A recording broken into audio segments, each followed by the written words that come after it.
Stiamo parlando di grande viabilità perché da Roma arrivano i soldi per realizzare la bretella, la statale 46, ma anche quelli che devono servire per progettare l'intera tangenziale nord di Vicenza. Sono due buone notizie in questa giornata di pioggia. La prima è che ci sono i quattrini, finalmente, per realizzare la variante alla 46, che attendiamo da 25 anni con tanta sofferenza di alcuni miei concittadini di Vicenza e anche di Costa-Bissara. E la seconda buona notizia è che ci sono i soldi per la progettazione definitiva di tutta la tangenziale di Vicenza, quindi la prosecuzione di via Aldo Moro e poi la chiusura a nord tra la Postumia e la Marosticana, fino a rincontrare la variante alla 46. Questi famosi soldi all'interno di 54 milioni destinati alla progettazione della prosecuzione della tangenziale nord, quale sarà la tempistica? Innanzitutto le priorità le abbiamo già stabilite al Ministero nell'agosto scorso, e cioè variante alla 46 e bretella fino alla base militare per togliere il traffico militare, diciamo, dalla città, e poi la prosecuzione di via Aldo Moro fino alla Postumia. Ci sono degli step da seguire. Il primo è la conferenza di servizi per discutere subito della bretella. Ma guardi, adesso siamo passati a una fase molto operativa.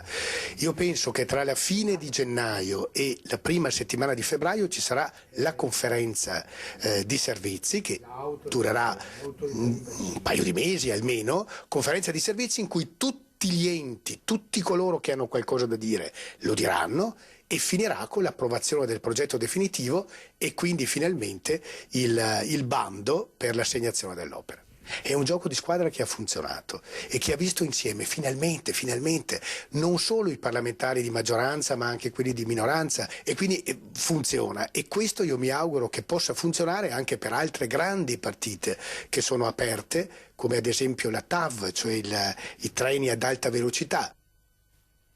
Il risultato ottenuto sul nodo della tangenziale dalla città di Vicenza mi pare prezioso non solo per il finanziamento ma anche per il metodo di lavoro. Questo è il commento della deputata PD Alessandra Moretti, che prosegue: è importante che i parlamentari siano capaci di lavorare a Roma come effettivi portavoci delle istanze del territorio. In tempi di crisi un approccio concreto ai problemi è decisivo per ottenere risultati.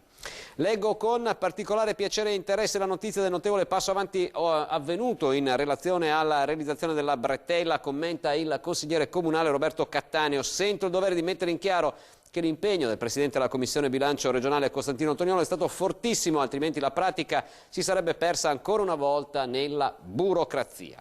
Nel frattempo, sempre sul tema, la Regione, per voce dell'assessore Ciambetti, conferma i suoi 20 milioni al progetto e si apre la delicatissima fase degli espropri per il primo stralcio della tangenziale. 200 i vicentini coinvolti, 12 i milioni per gli indennizi.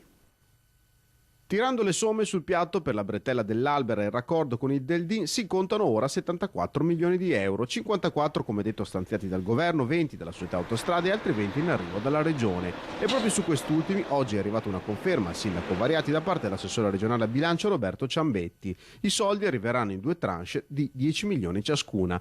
La Regione, ha precisato il consigliere Costantino Toniolo, ha già dato la sua disponibilità già da tempo, come ha precisato anche recentemente l'assessore alle infrastrutture Renato Chisso. Chiusa questa partita si apre ora un secondo fronte che riguarda il monte di 12 milioni di euro che saranno sottratti ai 74 destinati alla delicatissima fase degli espropri che riguardano tutti i vicentini, in tutto quasi 200, interessati dal passaggio dell'infrastruttura.